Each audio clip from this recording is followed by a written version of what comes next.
What do we have here? We have a limit as we approach 2 of a part that we can do the conjugate of. And then we have another limit where the bottom is clearly factorable. And we have a limit, which is nice because we can just plug it in. Alrighty, so please do this warm-up. Okay, you're going to be multiplying top and bottom by the conjugate and see what you get. So the top will end up being x minus 2, and the bottom has all of this stuff, x minus 2 and the square root, the conjugate that I just multiplied both sides by, which means that they will cancel. This bad boy is going to be canceling with the top, so leaving us with the limit as x approaches 2 of 1 over square root of x minus 1 plus 1, and we can now plug in the 2 right here, leaving us with a 1, so 1 over 2. That's the answer. Alrighty, so I'm using a new pen. It's a horrible pen. The next one we're going to be factoring. The x minus 4 will be canceling the x minus 4 that's in here and leaving us with the x plus 4. So it's going to be the limit as x approaches 4, 1 over x plus 4, which is 1 over 8. And then for the next one, we can just plug this one in. 3/4 over pi is pretty much in the second quadrant. And the sign is going to be square root of 2 over 2. So when you multiply 2 by square root of 2 over 2, you should end up with simply square root of 2. The reason why I said the second quadrant is because I know sign is positive in the first and second quadrant. That's above the x-axis. That's when the y is positive. I just pretty much memorized the unit circle in order to know these things. Alrighty, so today we're going to be doing instantaneous rate. Suppose that a door is pushed open at time equals 0 and slammed shut again at time equals 7 seconds. While the door is in motion, assume that the number of degrees d from its closed position is modeled by this equation. Now, reading while highlighting is actually more difficult than I thought. Alrighty. So here's the equation we're going to be doing. Here's the time interval, and this is the slope equation. The reason why we're using the slope equation is because the rate of change is the slope. How fast is the door moving at the instant when t equals 1 second? So we're trying to get the instantaneous rate of change, which means that when we do the slope, the numbers must be very close to t equals 1. So we're going to be doing it between 1 and 1.1, 1 and 1.01, and 1 and 1.001. And just so you know, the one that's going to be the most accurate is the one that's going to be 1 second and 1.001. So let's get started. When you start doing it from 1 and 1.1, you're going to plug in 1.1, and then you're going to plug in 1, see what the values are going to give you for y. So the values we'll be getting the values from. So first thing I did was plug in 1. That was very easy. I didn't need a calculator, but when it comes to plug in 1.1, I'm going to have to use a calculator. So give me a minute. Alrighty, so I used my phone's calculator to do this, but I just want to warn you. I had to make an estimation right here.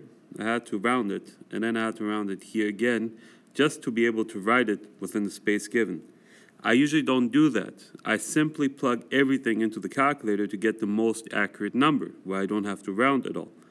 So I did this for your benefit so I can show you what I did. Unfortunately, when I just type a bunch of stuff in the calculator, I can't really show you that I did that.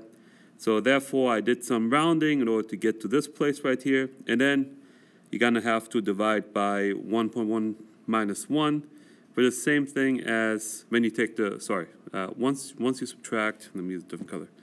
Once you subtract this one by this one, which is 2.634, you're going to have to divide by 0.1. And you're going to end up getting this answer right here. Obviously not, because I did a bunch of rounding, which you're not supposed to do. But if you did it properly, where you put everything in, you should have gotten this value. Then we do it again with a closer number, This is a lot closer now because it's closer to a factor of 10. And the number now looks like this. So when it comes to the instantaneous rate of change, it is safe to say that this number is a lot more accurate than this number. And then we get even closer by another factor of 10, which would give you this. Notice that there was a big change right here, but there isn't a big change between these two values. That's normal. Don't worry about that. It's not going to get a lot more accurate when you're already this close, you know. So let's conclude this by answering the last part. It's saying, oh, oops, shouldn't have done that. Highlighter, highlighter, highlighter. Okay, what value is being approached here? Find a very close approximation of the angular velocity of the door using your calculator. So we're going to get even closer to see what value is being approached. So we do it again with a even closer. One more time. And then you notice that things aren't really changing. So you can go ahead and say that it's approaching 30.685. It's always a rule in math to have three decimals. So once you get to the 3 decimal part, you can stop. What I mean by that is, if you would have gotten more decimals, then this would have been clearly different than the one before. So at what point do you stop? And I'm telling you, you stop at 1, 2, 3 decimals. Alrighty, let's do this one. A mass is bouncing up and down on a spring hanging from the ceiling. That's supposed to be a figure. Here's a figure. Just so you know, I'm not really preparing prior to starting to record. I'm just straight up beginning the problem, which is probably not smart, but I'm going to just do it this way. Its distance, well, I have children, you know what I mean? I have a family. I have to hang out with them. Its distance, y in feet, from the ceiling is measured by a calculator distance probe each 1/10 second, given this table of values, in which t is the time in seconds. Given this table of values, in which t is the time. Okay, so we're just setting, I thought it was a question at first. All right, that's just explaining it. How fast is y changing at each time? Okay, so since it's asking how fast it is changing, that sounds pretty close to change of rate, does it not? In which case, if it wants to know what's happening around this area, you want to use numbers surrounding it, because when you do that, you can find the slope, and when you have the slope, you pretty much found the rate of change. Same thing so that's why they did this. So you're going to have to put this in your notes. And then when it came to 0.6, you also want to use points around 0.6, which is why this happened. Here we are. 8 minus 6.01 divided by the x differences. And then we want to do it at 0.1. So you're going to be using, and it hasn't been done here, so I'm going to have to do that real quick. You want to be using this segment right here. Actually, I'm going to go ahead and let you guys do it, because just follow the examples that has been done at 0.3 and 0.6. At time t equals 0.3, let me highlight while I read. At time t equals 0.3, is the mass going up or down? Justify your answer. Ha! We know this.